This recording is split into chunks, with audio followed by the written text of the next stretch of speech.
right? Like, plan ahead. I know, it's ridiculous, plan ahead. It's the budget before buying philosophy. You take all of the cost of an item into consideration before you buy it to make sure you can afford it. And I'm not even just talking big things, I'm talking little things, right? Little things. Anybody have that friend that convinces them to spend money? You are so picturing someone's face right now. Like you know your people in your life, right? Set a budget before you go out with that friend. Set a budget. You know what they're going to try to do is say, you know what, hey, I got 20 bucks in my pocket, that's all I can spend today. You know, leave your credit card at home. Leave your debit card at home, right? I got 20 bucks. Impulse purchases, those are the worst. Everybody has theirs, right? That's like when you walk over to Walmart to get toilet paper and you come back with 10 things that are so not toilet paper. But you justify it, right? It's like, oh, but it was on sale, or it's like, oh, it was this, or it's just this. No, you don't need that automatic quesadilla maker in your life. I know it's on sale and it looks really exciting, but like, you don't need it, right? This is one of the, if you take one thing from this, truly, fill that out, stick to it, be prepared for those things. And we talk about the car breaking down. I'm trying to think, what are some other emergencies that people say are unexpected, but you could probably predict if you were thinking about it? What are some other things that might go wrong or happen in our lives?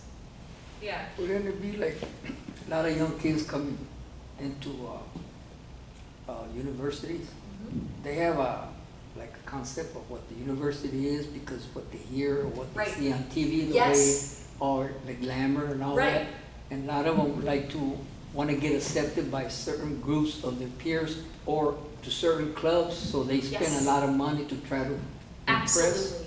Oh my gosh, has anybody ever, and this is everyone, has anybody ever felt like they need to spend money because their friends are spending money? Like, even if it's not strong, I know I have felt that way sometimes. Even if it's something as simple as, well, they're all going out to eat and I want to be social, so I'll go too. Or, I have to dress a certain way or have a certain thing. Like, that's out there. And we have to be the ones that, get rid of that. I don't know about you guys, but, I'll go online and I'll look at my friends' posts online, right? It's always like, I bought this thing and I went to this place and blah, blah, blah, blah, blah. After a while, you start to feel like a loser, don't you? Like, well, I don't do those things.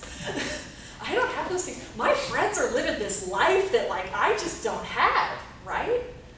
I don't think that's fair because, honestly, I think you should have to post your entire financial statement up there on the internet. If you're going to post stuff like that, let's just keep it real. Post that credit card bill, post that interest rate, because then we'd all be keeping it normal, right? And you would look at that friend and you'd be like, oh, yeah, no.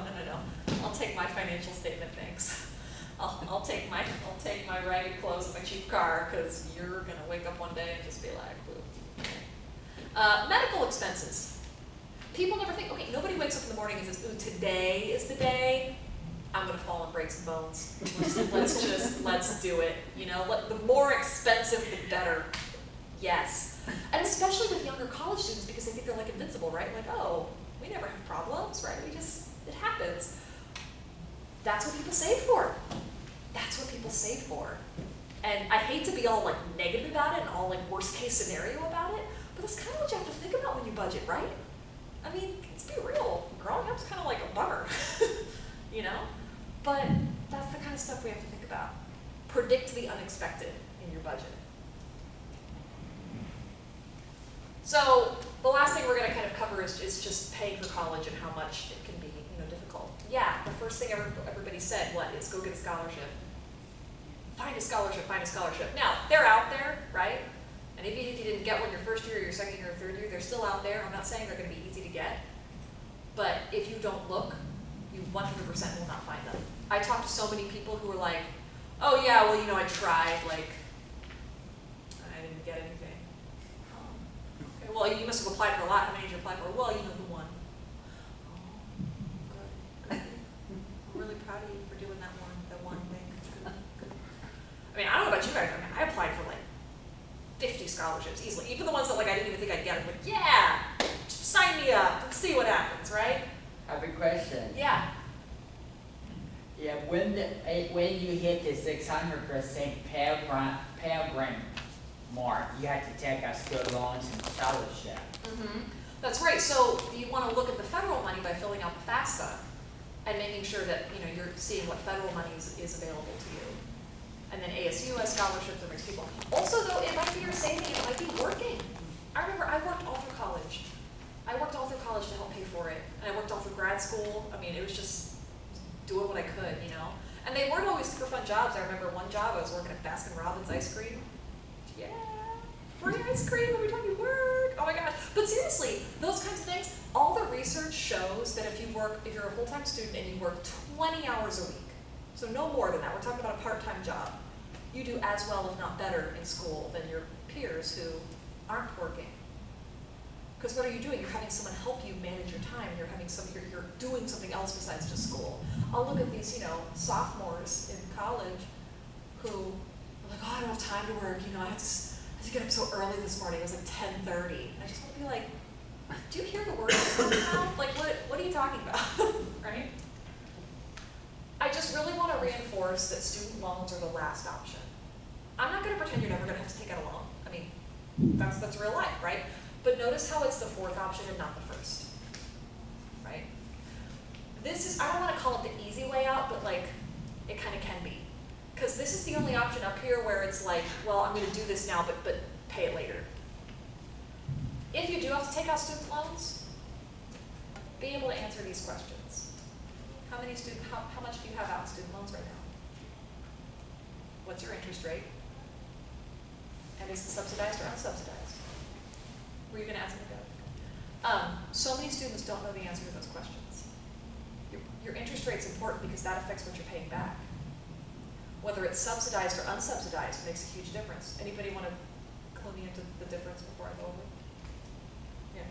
Charge, if I remember this correctly, subsidizes that while you're in school, the university pays for the interest rate, but unsubsidized, that is not taken care of. Right, so if you have a subsidized loan and you take out $10,000, when you graduate, you owe $10,000.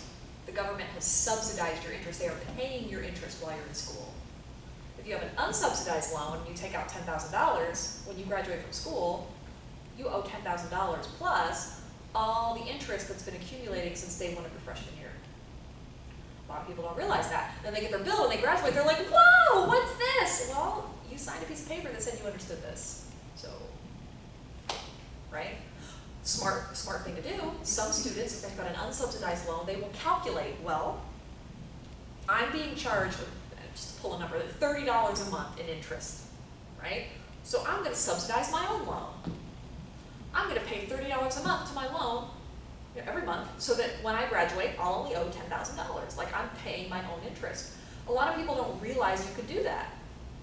You absolutely can. A lot of people don't realize you can pay off your student loans faster. Man, when you get out of school, maybe you get a bonus or something, and you get a little bit of extra money, send it to your loans. Remember how much more quickly we paid off that credit card because we were paying more?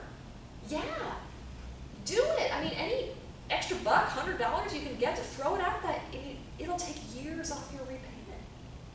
It's not bad. So the last resource I want to leave you guys today, because I know that money is one of those topics that you might not have the question right now, or 6 months from now something might come up. All right. So we built a resource for that. If you go to moneymoments.com/ASU, this takes you through a lot of different topics. Like, we talked a little about credit today, but we didn't really go that much in depth. So if you want to find out more about credit, you can click on there. There's budgeting resources, there's fraud resources about identity theft. Pretty much anything you can imagine is right here. So I'd like you to just kind of keep this in your wallet, and 3 months, 6 months, a year from now, when you've got a question, you can start here. Right? Yeah. And while we're on questions, I'm here right now. So are there any? Or can you take one? Pass one back. Are there any things I can help you with now? Yeah. Yep, back in 2007, when my brother was stole laptops, I paid for the new laptop for school by using a credit card. 4 years later, I pay off by using student loans. So you're paid off the credit card. Yes. So sometimes what people will end up doing is they'll look at the interest rate, right? And they're like, man, this interest rate is super high and this interest rate is super low, so I'll choose this lower one over this higher one. So when you're looking at loans to pay off, that's a strategy to be making sure that higher one gets paid off first. And there's other strategies, but that's one. Yeah. Ms. Carr, does it show you how to make a thing on the internet on Excel? It doesn't specifically walk you through Excel, but it walks you through the basic concept, so then whatever program you choose. Right. Because I mean, people choose all kinds of programs, right? Yeah. Sometimes people like Quicken, sometimes people like Excel, so, you know, you pick your program, and then we're gonna take these concepts that we talked about and put them into the program. Yes. I Yeah. have one more question. Yeah. If you enroll part-time, you can still get a university grant. A university grant. Yeah. Yeah, and with grants and stuff, sometimes there's different kind of qualifications, so you guys wanna, you know, be aware of what those are, but, you guys both asked questions, so you can get a MidFirst Bank Frisbee. Thank you. Yeah, we're in wellness. Here you go, Frisbee. Oh, thank you. Yeah, no problem. We're in the wellness department, so. Cool, well, here's the deal, guys, you know, I'll be packing up here. If you have something individually you wanna come up and chat with me about, I'm more than happy to do that. So, you know, while I'm up here packing up, otherwise, thanks for sharing your time and finding this beautiful place today. Appreciate it. Awesome. I'm getting back there, they found this too. Actually, I feel guilty for not working out now, like all this stuff is around me. I need to go like weights, get on that bike. Are you sure? Mine like, Nice talking to you. a ball, a little ball that you roll, it goes after and brings it back. You have a small dog?